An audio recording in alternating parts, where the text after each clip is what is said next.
People के पेड़ के नीचे हम लक्ष्मी जी के साथ शनिवार के दिन आपसे मिलने के लिए आए हैं। शनिवार के दिन जो पीपल के वृक्ष के नीचे दिया लगाएगा उसके घर में कभी संपदा की कमी नहीं होगी। सारे दिन पीपल के वृक्ष के नीचे हमारा निवास होगा। आज भी नियम है, जिसको शनि लग जाता है एक काजल की डिब्बी ले लो और काजल की डिब्बी को 21 बार उतार कर उसको एकांत में जाकर जंगल आदि में एकांत में किसी पेड़ के नीचे इतना सा खड्डा खोद कर उसमें काजल की डिब्बी को डाल दो और मिट्टी से पूर दो, उस व्यक्ति का शनि समाप्त हो जाता है। काशी विश्वनाथ का नाम लेकर काजल की डिब्बी को 21 बार उतार कर अगर काशी विश्वनाथ का नाम लेकर शनि वाले व्यक्ति को अगर पेड़ के नीचे दबा दे, शनि समाप्त। शनि उसको शनिवार के दिन जो पीपल के वृक्ष में सरसों के तेल का दीप लगाता है उसको शनि कभी परेशान नहीं करता। एक बात हमेशा ध्यान रखिएगा, मान लो अगर कोई भारी रोग ऐसा शनि महाराज के कारण हो गया हो, अच्छे काम करते करते उल्टे हो रहे हैं, होते हैं किसी किसी के साथ में, विपरीत परिस्थितियां आ जाती है, अच्छा करने जाओ बुरा हो जाता है, अच्छा कर्म करने जाओ बुरा हो जाता है। तो पीपल के वृक्ष की जो छाल होती है, छाल देखिए, पीपल के वृक्ष में जो छाल लगी होती है उस छाल को घिसकर चंदन बनाकर भगवान शंकर का स्नान कराकर अभिषेक कराकर पूजन कराकर, पूजन कराने के बाद हमें पिपलेश्वर महादेव का नाम लेकर, कौन से महादेव? पिपलेश्वर महादेव का नाम लेकर वो जो घिसी हुई छाल होती है उस छाल का तिलक भगवान शंकर को लगा लो और उसी का थोड़ा सा भाग अपने कंठ पर मस्तक पर लगाना प्रारंभ कर दो। धीरे धीरे जो विपरीत दशा है वो सुधरना प्रारंभ हो जाती है। पर नाम याद रखना, पिपलेश्वर, जम के बोलिए पिपलेश्वर महादेव। एक देवता ऐसे हैं जिन्होंने दूसरे का हिस्सा खाने का प्रयास करा था और आज भी उस देवता से दुनिया डरती है। और उन्होंने दूसरे का हिस्सा खाने का प्रयास करा था तो शंकर भगवान ने उसको भी नहीं छोड़ा। कौन से देवता? वो बाल्टी में हर शनिवार को आते हैं आपके यहाँ। कौन से? शनि देव। उन्होंने क्या करा था? भगवान सूर्य नारायण ने अपने सारे पुत्रों को देखा, सारे पुत्रों,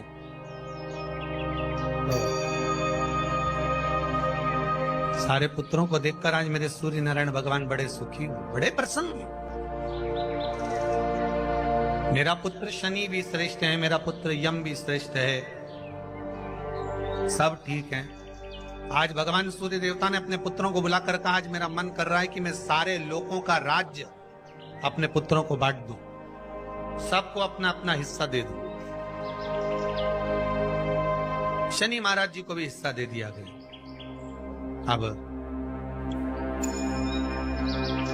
जब शनि महाराज जी को हिस्सा दे दिया तो शनि महाराज जी संतुष्ट नहीं हुए। दुनिया में ऐसे लोग बहुत सारे हैं जो संतुष्ट बहुत कम हो पाते हैं। शनि देव के मन में संतुष्टि नहीं हुई। जब शनि देव के मन में संतुष्टि नहीं हुई तो शनि महाराज उसी समय पर अपने सारे भाइयों का हिस्सा बटोरने लगे, उस पर कब्जा करने लगे। कब्जा करने लगे तो सूर्य देवता की आंख में जल भर गया। कितना तेजवान सूर्य नारायण, कितने तेजवान, कितना तेज भगवान सूर्य के पास में था।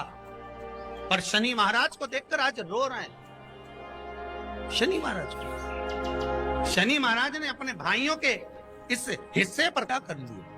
सूर्य नारायण भगवान की आंखों में जल भर गया कि मेरा पुत्र ऐसा कर रहा है। शनि को बुलाया सूर्य नारायण भगवान ने, समझाया और नहीं माना। किसी किसी की नियत होती है कि इसको इतना कैसे दे दिया, अम्मा ने इसको इतना कैसे दे दिया, पिताजी ने इसको इतना कैसे दे दिया, मैं तो कब्जा करूंगा, दुकान नहीं छोड़ू, घर नहीं छोड़ू, ये नहीं छोड़ू, वो नहीं छोड़ू। मत छोड़, एक दिन संसार छोड़कर जाना पड़ेगा।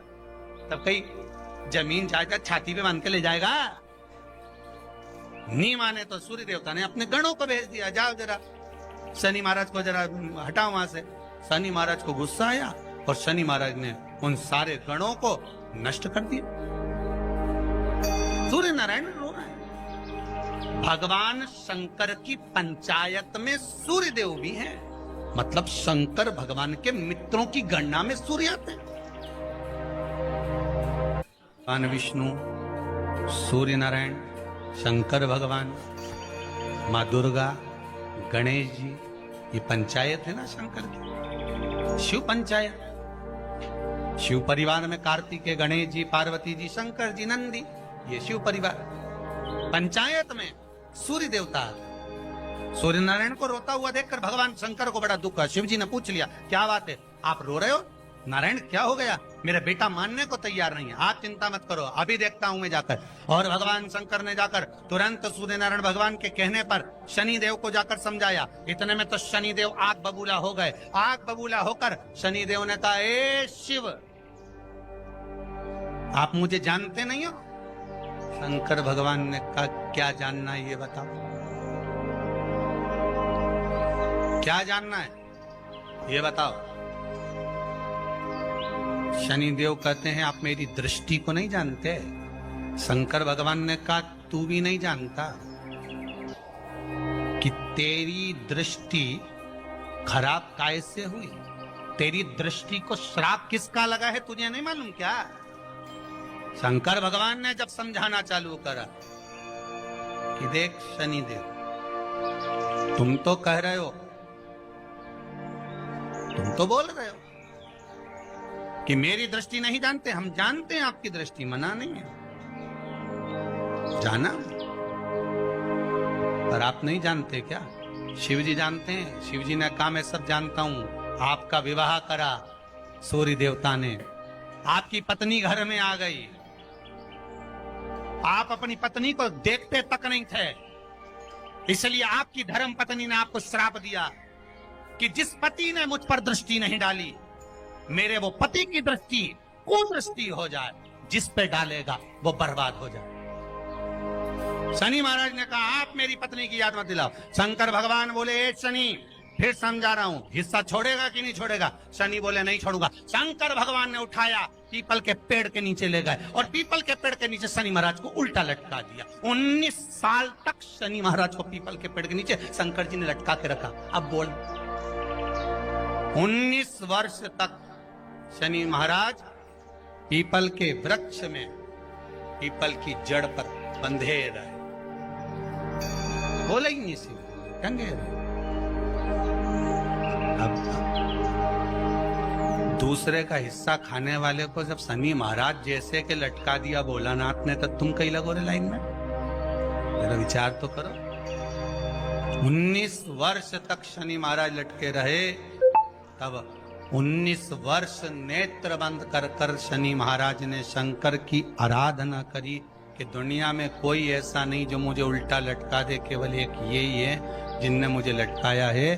तो 19 वर्ष तक तप करा तो शंकर जी प्रसन्न हो गए। धर्मी को हटाकर पार्वती को लाए, साथ में आशीर्वाद दिया, शनि महाराज को खोला। वर मांगो, तुम्हें क्या चाहिए, मांगो तुम्हें क्या चाहिए।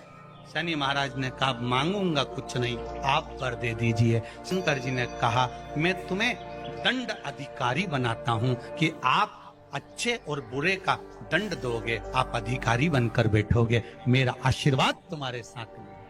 दंड अधिकारी।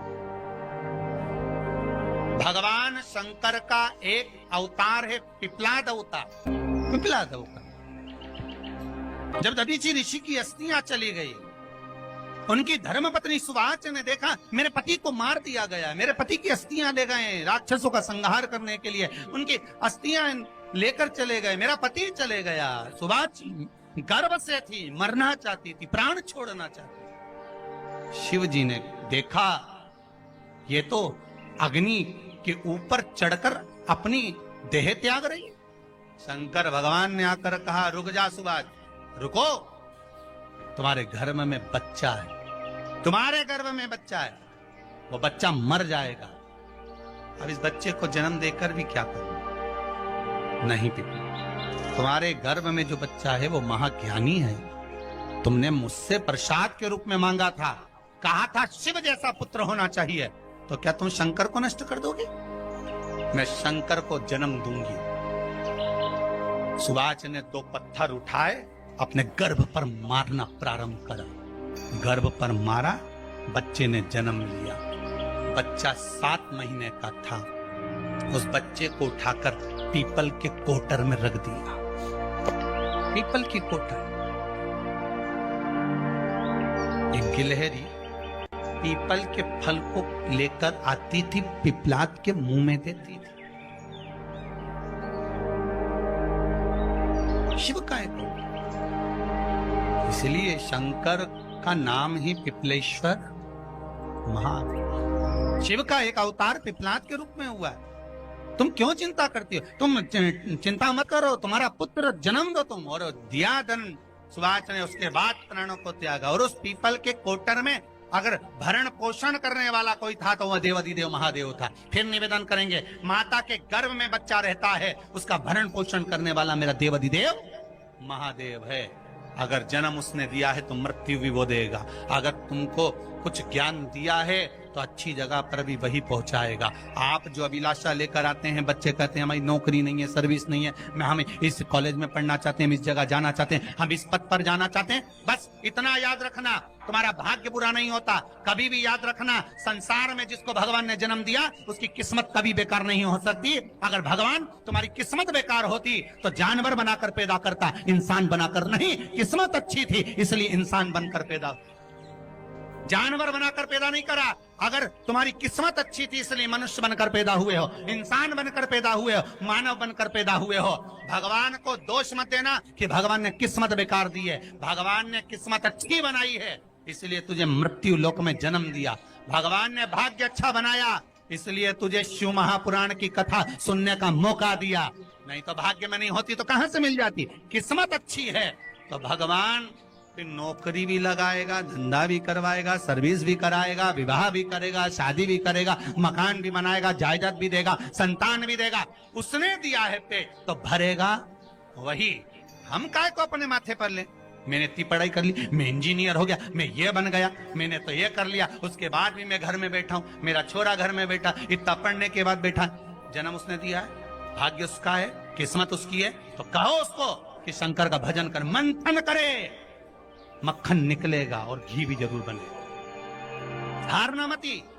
जब तेरे 3.5 करोड़ बात, गिनती मत करना, गिनती वो करेगा। तू तो भज, तू कुबेरेश्वर का स्मरण कर, तू महाकाल का स्मरण कर, तू काशी विश्वनाथ का स्मरण कर, तू महाकाल राजा का स्मरण करके तो देख।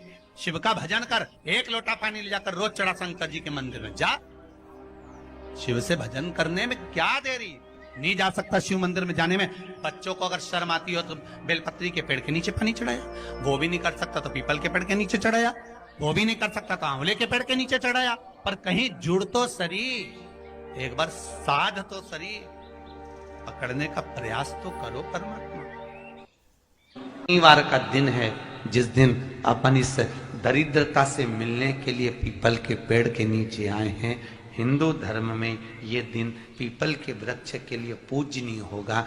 जो भी शनिवार के दिन पीपल के वृक्ष की पूजन करेगा, दूध चढ़ाएगा या मिष्ठान का भोग लगाएगा, लक्ष्मी और नारायण उसके घर में प्रवेश कर जाएगा। लक्ष्मी और नारायण उसके घर में प्रवेश करेगा। इसलिए नियम बनाया। कौन से दिन का? शनिवार। लक्ष्मी जी बोली, नारायण आपने तो 1 दिन का वार लिख दिया। शंकर जी ने 7 वार बनाए हैं, रविवार, सोमवार, मंगल, बुध, गुरु, शुक्र और शनि। ये शिव जी ने बनाया। अब 1 दिन आपने अपना बना लिया, बाकी के दिन अगर कोई इस पीपल के वृक्ष के नीचे आएगा और यहां तो दरिद्रता बैठी है तो उसका क्या होगा? भगवान नारायण बोले, सुन दरिद्रता, तेरे से एक विनती है, अगर कोई भी मनुष्य इस पीपल के पेड़ के नीचे अगर 7 दिन में आता है और उसके हाथ में अगर कोई सामग्री होती है तो तू उसके घर में प्रवेश नहीं करेगी। नियम है पीपल के वृक्ष का, या तो पानी का लोटा लेकर जाओ, कुंकू का चोपड़ा लेकर जाओ, शक्कर लेकर जाओ, या पेड़ के नीचे चींटी को डालने के लिए आटा ले जाओ, पर खाली हाथ पीपल के वृक्ष के नीचे कभी मत जाओ, कभी नहीं जाओ।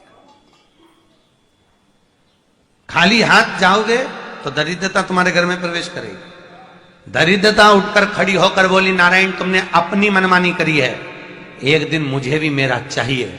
भगवान ने कहा बोल कौन सा दिन चाहिए। दरिद्रता कहती है रविवार के दिन इस पीपल के वृक्ष के नीचे मैं दिन भर नृत्य करूं, इसमें रहूं, और जो यहां आए रविवार को मैं उसके घर में प्रवेश करूं। भगवान ने कहा ठीक है। दरिद्रता रविवार का दिन एक ऐसा दिन रहेगा जिस दिन तू इस पीपल के वृक्ष के नीचे नृत्य करेगी और जो आएगा इस पीपल के वृक्ष के नीचे तो उसके साथ प्रवेश करेगी। मैंने तुझे वर दिया। इसलिए हमारे यहाँ केवल पीपल का वृक्ष अगर दीवार में भी लग जाता है ना, किसी की व्यक्ति की दीवार में, किसी के घर की दीवार में पीपल का वृक्ष अगर लग जाता है, पीपल का पौधा लग जाता है, उसको कितना भी तोड़ लो वो वापस लग जाएगा। फिर तोड़ोगे फिर लग जाएगा। अगर पीपल के पौधे को तोड़ना है तो केवल रविवार का दिन एक नींबू, एक मिर्ची और बमूल का कांटा, ये 3 चीजें रखने के बाद में आधे घंटे बाद रविवार के दिन पीपल के पेड़ को उखाड़ कर फेंक दो। दूसरी बार कभी पीपल दीवार में लगता ही नहीं, कभी नहीं लग सकता। केवल एक रविवार का, केवल एक संडे, इतवार का। घर में दीवारों पर अगर पीपल लग भी गया है, इसलिए पीपल के वृक्ष को उखाड़ने का, अगर घर में पीपल लगा हुआ है या पीपल का पौधा हमारे घर में लग गया, उसको उतारना, निकालना, लगाना, तो पीपल के वृक्ष को अगर निकाला जाता है तो रविवार के दिन, और अगर पीपल के वृक्ष को कहीं लगाया जाता है तो सोमवार के दिन या मंगलवार के दिन, बुधवार के दिन, इन दिनों में लगा सकते पीपल के वृक्ष कहीं लगाना। शनिवार का दिन एक ऐसा दिन होता है जिस दिन पीपल के वृक्ष को कहीं जाकर लगाया नहीं जाता, क्योंकि शनिवार के दिन पीपल के वृक्ष के नीचे लक्ष्मी रहती है। हम अपने हाथों से अगर पीपल का वृक्ष किसी दूसरी जगह पर शनिवार को रोपित करते हैं तो हमारे घर की लक्ष्मी अपने घर से छिन्न होकर चली जाती है। इसलिए शनिवार के दिन पीपल लगाया नहीं जाता, किसी के घर जाकर उसको वापस पलटा नहीं जाता। लग गया उसको डर। प्रभु मेरी धर्म पत्नी को कहाँ रखूं आप बताओ। वो तो जहां यज्ञ होता है, अनुष्ठान होता है, दान होता है, पुण्य होता है, सत्कर्म होता है, वहां जाने को तैयार नहीं। अब करूं क्या। भगवान ने बोला एक काम करो। दुर्वासा जी बोले जिसके यहां रात्रि में बर्तन झूठे पड़े रहते हो उसके घर में इस दरिद्रता को लेकर तुम प्रवेश कर जाना। जिसके यहां रात्रि में बर्तन झूठे पड़े हो वहां लेकर प्रवेश कर जाओ। दूसरी जगह दुर्वासा जी बोले जो स्त्री घर में दोपहर के समय पर सो रही हो उसके घर में इसको लेकर प्रवेश कर जाइए। जो स्त्री दोपहर के समय में घर पर सो रही हो इस दरिद्रता को लेकर प्रवेश कर जाइए। तीसरा, जिसके यहां पर दरवाजे पर कांटे वाले पौधे लगे हों उस घर में इस दरिद्रता को लेकर प्रवेश कर जाइए। दरिद्रता कितनी सुंदर बात कही है। दाता और विधाता कौन कौन? दाता और विधाता। लक्ष्मी और दरिद्रता के सगे भाई हैं। कौन कौन? दाता और विधाता। दाता को फिटकरी प्रिय है, विधाता को नमक प्रिय है। ये दोनों हमेशा लक्ष्मी को और दरिद्रता को दोनों को समझाते थे, दोनों में प्रेम बढ़ाते थे। आज भी हिंदू धर्म की रीति है। यहां तो ठीक है, जिसके यहां पर भी अगर थोड़ी सी भी परेशानी होती है, थोड़ा सा क्लेश होता है, अशांति होती है, लक्ष्मी नहीं टिक रही हो, काम नहीं बन रहे हो, बहुत प्रयास करा जा रहा हो और हमारा कार्य नहीं होता, तो क्या करते हैं? फिटकरी और नमक को पानी में डाल देते हैं और घर में पोछा लगा देते हैं। आप लोगों ने आजकल फेसबुक पे भी पढ़ा होगा, व्हाट्सएप पे भी पढ़ा होगा। तो क्यों लिखा उसमें? उसका कारण ही केवल होता है कि दाता और विधाता की प्रियता उसमें। माता ख्याति के जो 4 बच्चे हुए इसमें जो 2 लड़के हैं, दाता और विधाता, उसकी प्रियता उसकी पूर्णता। अब दुर्वासा जी बोले अपनी धर्म पत्नी को वहां लेकर, जहां कांटेदार पौधे लगे हों वहां पर लेकर प्रवेश कर जाइए। कांटेदार पौधों में उस दरिद्रता का निवास हो गया। आए जब कष्ट, बहुत कष्ट का जीवन चल रहा हो, बहुत कष्ट की जिंदगी चल रही हो, ध्यान लगाना, अगर कष्ट का जीवन चल रहा हो, तकलीफ की जिंदगी चल रही हो, 5-7 सोमवार, या तो 5 सोमवार या 7 सोमवार, हाथ में दुर्वा, मान लो ये तुमने दुर्वा ले ली, हाथ में दुर्वा, एक बेलपत्र, और उसी हाथ में अपने घर का भरा हुआ 1 लोटा जल। पहले रखना है दुर्वा, फिर रखना है बेलपत्र, उसके बाद में हाथ में 1 लोटा जल, और दोनों हाथों का स्पर्श करते हुए जो अपना पूजन का कक्ष होता है घर के अंदर का, उस पूजन कक्ष की साक्षी में खड़े होकर अपने कुल देवता, पितृ देवता और अन्य देवताओं का स्मरण करते हुए, बाबा बहुत दुखी हूं, बहुत तकलीफ में हूं, बहुत कष्ट में हूं, मेरा परिवार आज दुख तकलीफ में है, मेरा परिवार आज कष्ट में है, दुख में है, कष्ट में है।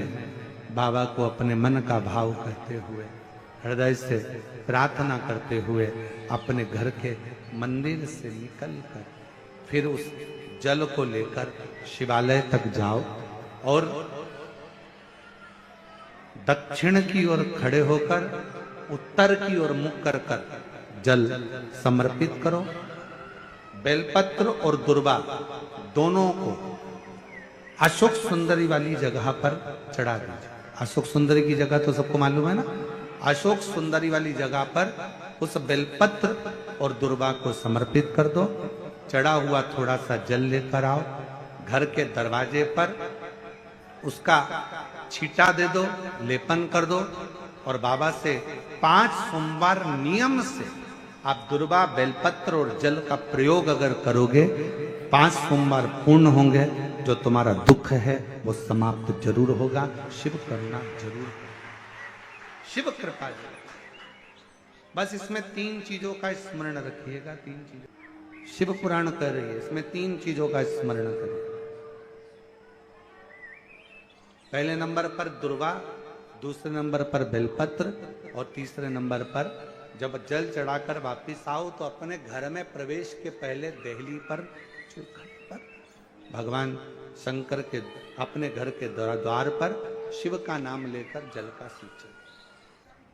3 शिव जी की करुणा का गुणगान करने के लिए 3, जब आप तकलीफ में होते हो तो 3 शंकर को जल चढ़ाने वाला, 1 लोटा जल चढ़ाने वाले के पास 3 को भगवान शिव अवश्य भेजते हैं। दुख को समाप्त करने से पहले 3 को मेरा शंकर आपके दरवाजे पर जरूर भेजता है। पहले नंबर पर मां आद्य शक्ति दुर्गा को आपकी पड़ोसन के रूप में, आपके रिश्तेदार के रूप में, आपके कुटुंबी के रूप में, आपके संबंधियों के रूप में, किसी ना किसी के रूप में आपके पास भेजकर बोलेंगे, क्यों घबराती हो, क्यों चिंता करती हो, क्यों टेंशन लेती हो। मैंने सुना है कथा में बाबा ने ये बताया था, एक काम कर, 1 बेलपत्र, 1 दुर्वा लेकर जा। बताएगी, आएगी, बैठेगी, सुंदर, उस दिन उसका चेहरा देखोगे आप तो आपको लगेगा ये मेरी पड़ोसन नहीं हो सकती। उसका चेहरा देखोगे तो आपको लगेगा ये मेरी देवरानी नहीं, ये मेरी जेठानी नहीं, ये मेरी ननंद नहीं, ये मेरा रिश्तेदार नहीं। आज इसका चेहरा कुछ और बोल रहा होगा। जब होगी तब कोई तुम्हारे कहेगा, धीरे से, सामने नहीं आएगा तो सुंदर स्वरूप धारण कर कर स्वप्न में आकर कहेगा। ऐसा लगेगा कोई तुम्हें जगा कर कह रहा है कि तू घबराना मती, तू ये कर लेना। समझ, धीरे से, सामने नहीं आएगा तो सुंदर स्वरूप धारण कर कर स्वप्न में आकर कहेगा। ऐसा लगेगा कोई तुम्हें जगा कर कह रहा है कि तू घबराना मती, तू ये कर लेना। समझ लेना मेरे बाबा ने अपनी अर्धांगिनी पार्वती को तुम्हारे पास भेज दिया। मेरे शिव ने अपनी पत्नी को तुम्हारे पास भेज दिया, अपनी अर्धांगिनी को भेज दिया। दूसरे नंबर पर मेरे भोले बाबा, मेरे शंकर, मेरे त्रिकालदर्शी, मेरे करुणा सागर, मेरे शंकर दूसरे नंबर पर अपने गण भृंगी को भेज देते। शिव जी के गण श्रृंगी और भृंगी का कर्म क्या? श्रृंगी शिव से दूर नहीं होता और भृंगी शिव जी की आज्ञा पाकर शंकर के भक्त के पास जाकर बैठता है। शिव जी अपने दूसरे पात्र को भेजते हैं भृंगी को। भृंगी दूसरे नंबर पर जाता है। उसका काम क्या है? भृंगी का कर्म क्या है? तो कहा भृंगी कभी भी सामने अपने प्रतिबिंब से नहीं आता, किसी का स्वरूप धर कर नहीं आता। भृंगी आपके हृदय में आकर भीतर से बोलने का प्रयास करता है। ये काम गलत हो रहा है, इसको रोक ले। तेरा मन से अंदर से बोलने का प्रयास करेगा, एक काम कर, तू वहां चले जाए, ऐसा हो सकता है, तू ऐसा कर ले, तू वैसा कर ले। वो बताने का प्रयास करेगा, वो आपको ले जाने का प्रयास करेगा, उस तक ले जाने का प्रयास करेगा कि ये कर्म कर, ये कर्म कर।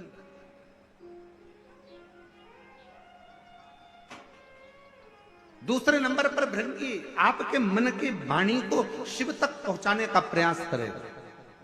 और तीसरे नंबर पर भगवान शंकर अपने भक्त का दुख हरने से पहले तीसरे नंबर पर भेज देते हैं अपने नंदीश्वर को, अपने नंदी गण को। मेरे शिव भेजते हैं। नंदी का काम क्या है?